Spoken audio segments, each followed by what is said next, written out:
Pasasalamat sa mga biyayang natatanggap ang sentro rin ng pagdiriwang ng Pista ng Santo Niño ng mga deboto sa Pandacan, Maynila. Ang mainit na balita hatid ni Steve Dailisan.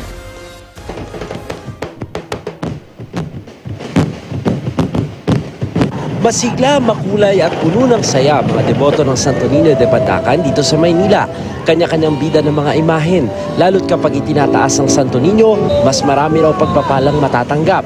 Ang iba nga, may kakaiba ring pamamanata. Si Maxi, personal daw na inihahanda ang costume taon-taon. Ano pong pinanata nyo kay Santo Niño? Marami. Dukal, nakakalimot. Kung todo pintura, uling at may mga nakadiaper pa. Panata kami taon-taon.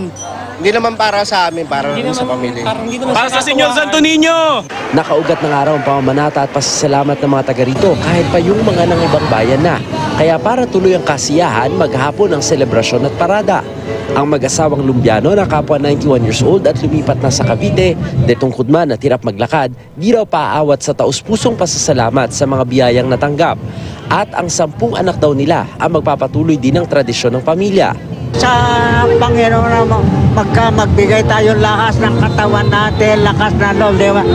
Maging maayos tayo lahat ng so huwag mong makalimot sa Panginoon. Ang hiniling ko, dugtungan ng pa ang buhay ko para maglingkod sa kaitaasan at makasama ko pa ang mga anak ko.